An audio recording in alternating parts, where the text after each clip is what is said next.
So there's growing calls for young people to consider mathematics as a career choice, one expert claiming there will be at least 300 mathematic academic vacancies between 2023 and 2050. It doesn't sound like an awful amount of jobs, but that is happening because current academics in the field are retiring.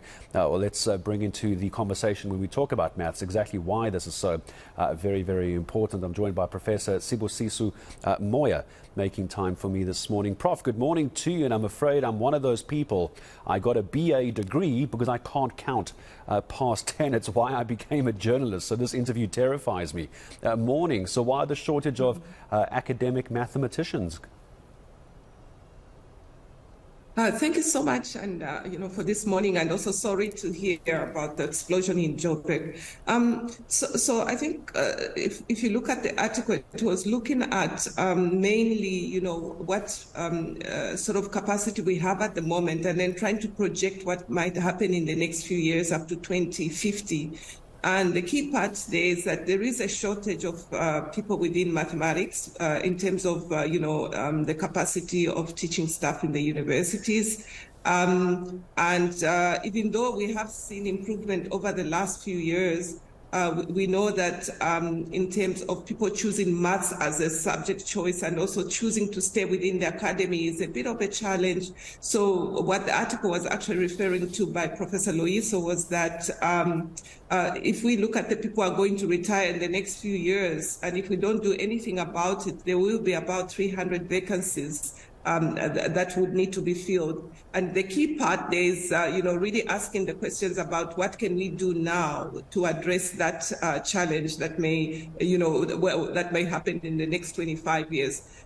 So one of the programs we have, of course, working very closely with the Department of Higher Education and Training, the University Capacity Development Grant, is really trying to build capacity to ensure that the staff we have can get their doctorates, for example, and create opportunities for younger academics to come into the system.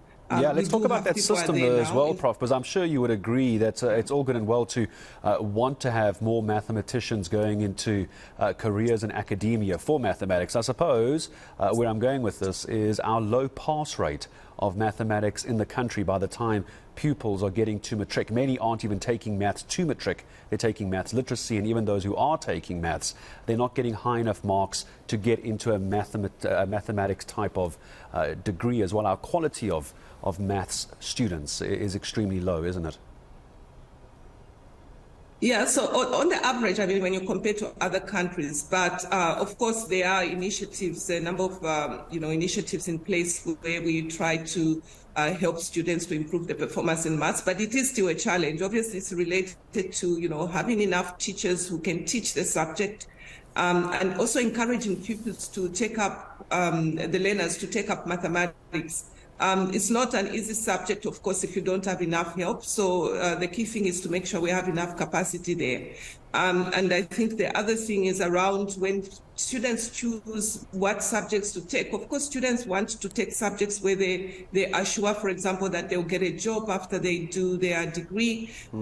So you find a lot of students who go maybe into engineering, into medicine and other fields. So also it's the value proposition we can make around opportunities that students can have beyond having to do a degree in maths, why maths is important, the value proposition in terms of that.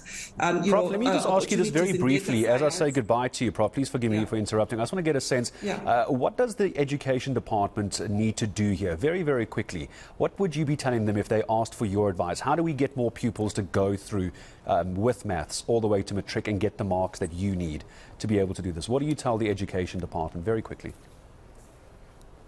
Well, making sure the schools have got capacity in terms of the teachers, making sure the curriculum is delivered, from the early stage, from the school stage as well, not waiting late until students come to university, and also, encouraging students to choose mathematics over maths literacy, because with maths literacy, they have limited options in terms of going into the science, technology, engineering, and innovation areas.